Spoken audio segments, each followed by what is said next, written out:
Welcome back to Northwestern Outdoors Radio. I'm John Kruse.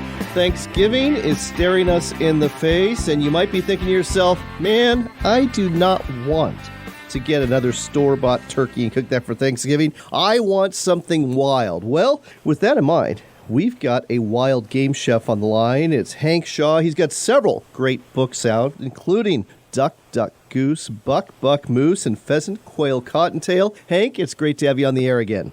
Thanks for having me on, John. With Thanksgiving in mind, let's start off with wild turkeys versus store-bought turkeys. One's lean, one's got a lot of fat on it. When it comes to preparing and cooking a wild turkey versus a store-bought one, what are some tips you have for some of our wild game chefs out there? I think the number one tip for a wild bird versus a store-bought bird is to shoot the right bird. The fall is not the time you want to shoot the big rope dragon tom. Okay. Because that bird is going to be, well, big enough, it's going to be very tough, and the skin isn't going to be very good when you pluck it. So your first job is to shoot either a jake or a hen, and in most states, the fall season allow you to shoot hens. Right. So that will get you closer to the store-bought bird, and it will allow you to actually roast it. It's very, very difficult to, if not impossible, to roast an old tom. Interesting. Okay. So when it comes to roasting, we had Ryan Neely on with Camp Chef last week, and he was talking about using a pellet grill instead of an oven. Of course, there's the deep fryer method, too. What do you recommend when it comes to cooking a wild turkey? I'll be honest, I almost never cook a wild turkey whole. I know that people really love that, and it's a presentation thing. It is. But it can be a very difficult way to cook an entire wild bird because unlike butterballs, they work for a living, so they have a lot more muscle involved, and they have a lot stronger ligaments.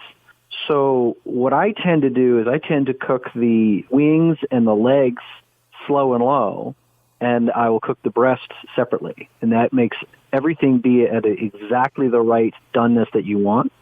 But given the fact that Thanksgiving is more than about food, it's more about tradition and family, I would say if you're going to roast a whole bird, you really need to brine it. And because they're big, you kind of need to create a bunch of brine, like several gallons, and then clean out a cooler and put the brine in the cooler and submerge the turkey in that brine and keep it cold. You got to keep it cold for overnight. And then what you really want to do is stick that brine turkey in the refrigerator for another 12 hours or so it dries out a bit. In that case, then you can roast it, and it will stay a lot moister than it would if you didn't do any of that. This is why we get you on the air, every once in a while, because you give us some really good ideas on how to make some very tasty food. All right, let's turn our attention from wild turkey to maybe other wild birds you might want to consider for Thanksgiving or Christmas. Any other birds have landed on your table that you've enjoyed for the holidays? All of them. You may know, I hunt birds and small game way more than I do anything else. So I think a really traditional, super traditional Christmas or Thanksgiving is a goose. Yes. Either a Canada goose or a speckled-bellied goose are both great choices. They both tend to be fat.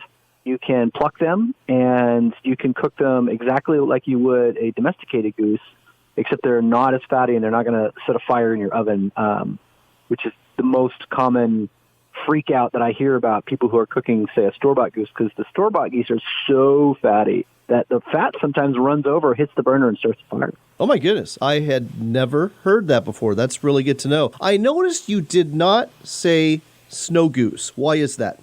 Well, unless you are in a very specific place, snow geese are very lean.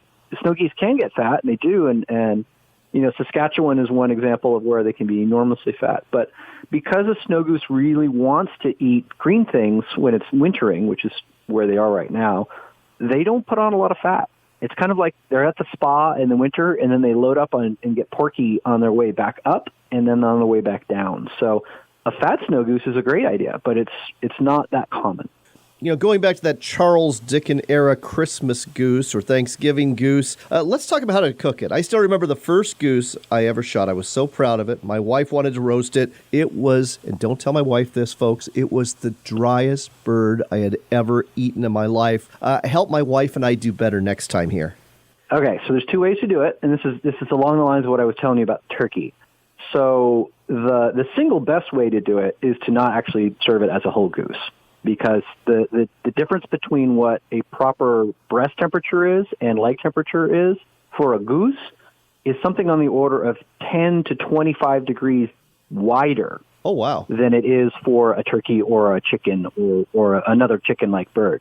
Because you really want the goose breast to be around 135 to 140 maximum, which is medium. Right. And that's after carryover heat. But you want the legs to be like 165, or even hotter. Okay. Whereas on a wild turkey, you can kind of get away with 155 on both, and the legs will be a little underdone, but they'll still be okay. And the breast will be a little overcooked, but it'll still be okay. But you can't. The temperature difference is so great with a goose that it's really tough. It's a tough lift. But here's one way to do it. So you roast your goose, and when the breast meat hits 130 degrees, really 130 is good, you pull the whole goose out and you carve the breasts off, and you let them sit on the cutting board, and you put the rest of the goose back in the oven to finish. And so then when it's time to serve the family, you then sear the skin side of the goose only, just to reheat it and to crisp the skin up right before you serve it. So you serve the goose breast on one part of the platter, and by then your legs and wings will be ready on the other part of the platter. Wow. I'm going to change your name from Hank Shaw to Wile E. Coyote Super Cooking Genius. This is good stuff. All right, one last thing. Is it permissible to have, big game for the holiday dinner? Oh, yeah. Whether it be elk or deer or whatever. If you want to go super traditional again, and if you actually hunt a bunch of deer, like if you've got one that you can reserve for this, serve a saddle of venison. It's a beautiful, beautiful thing. And what that is the backstrap of a deer, usually not a huge deer, from where the ribs meet the hips. So that whole section, right? So you cut the whole spine from right where the ribs start, and that's one end, and then you cut the other end right in front of the hips. So you have this big, long, bone-in, tenderloin and loin section of venison. Oh, yeah. And you roast that to about medium rare, and then you serve it with like a wonderful sauce, like a steak Diane sauce or a Cumberland sauce, and you have yourself literally a holiday meal for a king, because that's the origin of it. Like the English kings would eat that for Christmas. Hank, this sounds absolutely delicious. And folks, you now have some great ideas for a wild holiday dinner for either Thanksgiving or Christmas or any other holiday you celebrate during the season. So whether it's a wild turkey, whether it's a wild goose, or whether it's that deer that we just talked about, you got some great ideas for the holidays ahead. And if you want more ideas, pick up one of Hank's books. They are wonderful books. Duck, Goose, Buck, Moose, Pheasant, Quail, Cottontail. You can, of course, get them at Amazon.com. They're also in all the big bookstores and the online bookstores as well. And are they on your website too, Hank? Yeah. In fact, you can get signed copies of both Buck, Moose and Pheasant, Quail, Cottontail by going to Hunter, Angler, Gardener, Cook, which is huntgathercook.com. And that is the only way that you can get a signed copy. All right, huntgathercook.com for an autographed copy of one of these books. And that, trust me, folks, makes a great Christmas gift. That's huntgathercook.com for an autographed cookbook from Hank Shaw. And Hank, we got about 10 seconds left. You've got a new book coming out in April. What's that going to be about?